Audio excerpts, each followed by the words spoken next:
Mouais. Chacun prend son pied comme il peut, mais franchement, je me demande si cela ne nous fait pas une belle jambe, hein. On va parler d'une histoire anthropophagique, somme toute d'un goût douteux. Bien que, soyons clairs, quand on a faim, parfois tout justifie les moyens de se remplir le bidon. Et ne dit-on pas que l'occasion fait le larron? En tout cas, c'est ce qu'a dû penser cet homme. Alors revenons un petit peu en arrière. Ça se passe en Californie, aux USA. Hein. On a une femme qui est dans son véhicule tranquillement. Là là là là là. Patatras, elle passe sur des voies. Sa voiture s'arrête.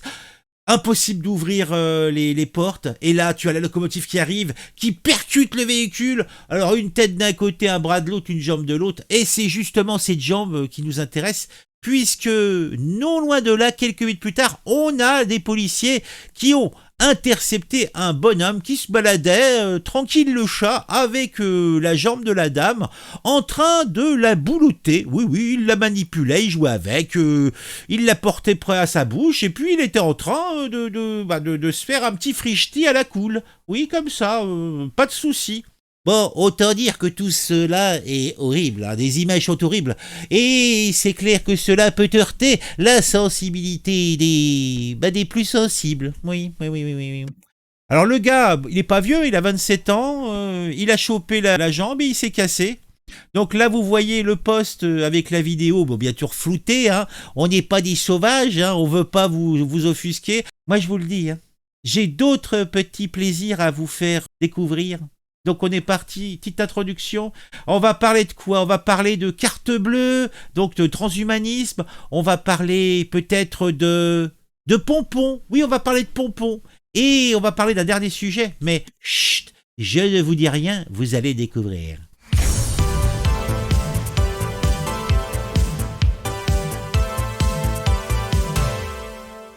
Le transhumanisme, ça commence par peu de choses. Je vais vous prendre l'exemple de Fabien.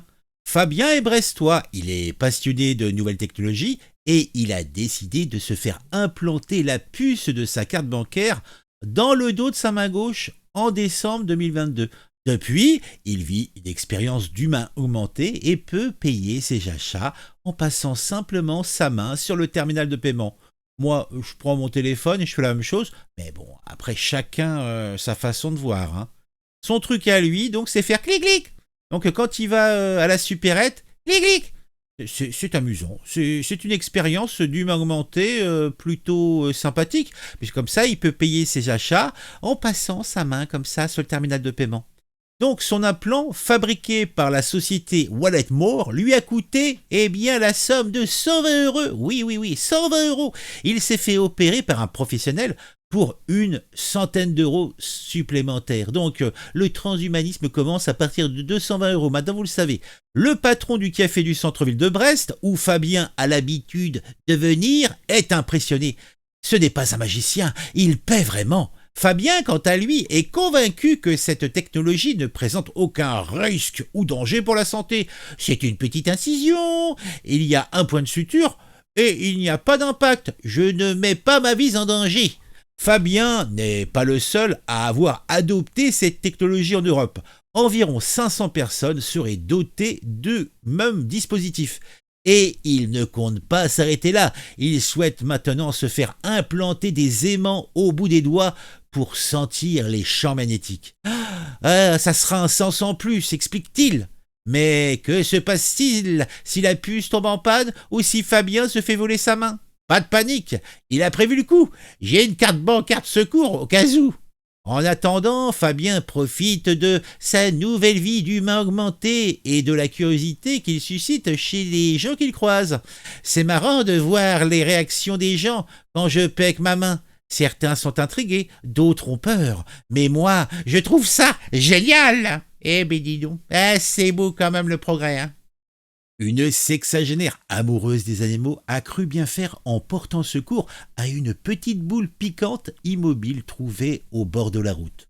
Ah, elle n'a écouté que son grand cœur et s'est précipitée immédiatement à la clinique d'une réserve naturelle près de chez elle en Grande-Bretagne, dans le but de le faire soigner, car elle s'inquiétait, il n'avait pas fait caca de la nuit.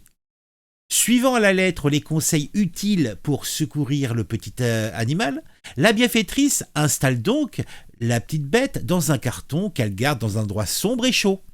Elle lui donne de la nourriture pour chat, mais l'état de santé de l'érinacidé n'a pas avancé. Il n'a pas bougé de la nuit, il a fait ni caca. Donc sa santé ne s'améliorant pas, elle se rend bien sûr à la clinique où elle reste jusqu'au diagnostic du vétérinaire. Donc sur place, le praticien, le vétérinaire, doit se rendre à l'évidence. L'animal ne bougera jamais. Et pour cause, il s'agit en réalité d'un pompon. Oui, un pompon tombé d'un vêtement ou d'un chapeau. Malgré la confusion avec un véritable animal, le refuge vétérinaire a salué la bonne volonté de la sauveteuse. Eh oui, parce que, comme l'a dit le vétérinaire, t'as bien fait ma petite, t'as bien fait. Bon, la dame a trouvé ces travallations très embarrassantes, mais elle a dit d'ailleurs, vous plaisantez, oh mon Dieu, comment ai-je fait ça?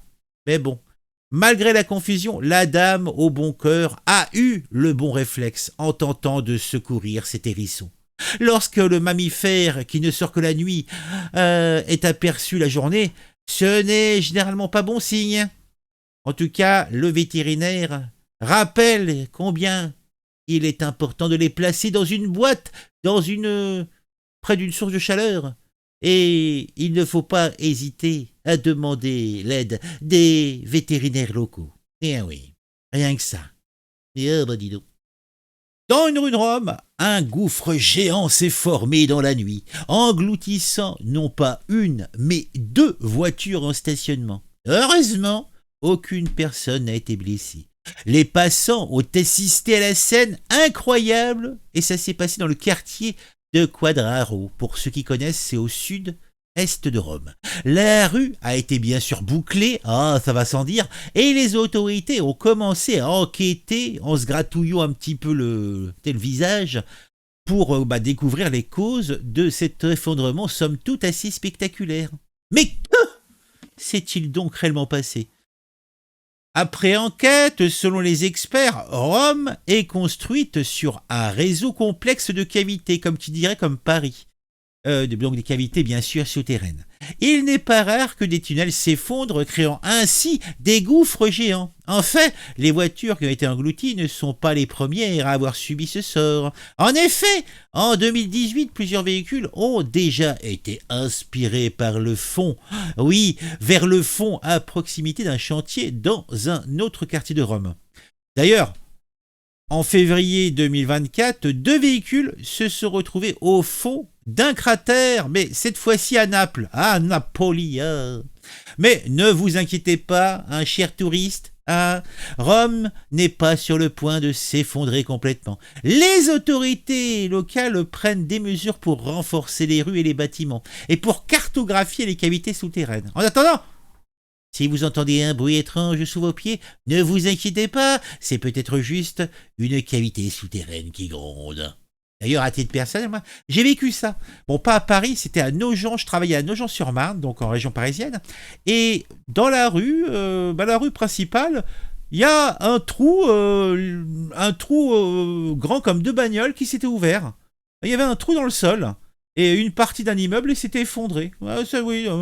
Et somme toute, a priori, c'est tout à fait commun qu'il y ait ce genre de choses qui se passent en Île-de-France, puisque on a beaucoup fait de trous dans le sol, un petit peu comme ce qui s'est passé à Rome. Ah, Rome, bah oui, les bâtiments qui sont fabriqués au-dessus, là, qui sont montés au-dessus, il faut bien trouver quelque part les pierres. Et puis, à l'époque, les gens, ça grattait en dessous, ça grattait en dessous. Ils ont bien, à Paris, ils ont foutu tous les caves là-dedans, tous les os et compagnie, mais ça n'a pas suffi.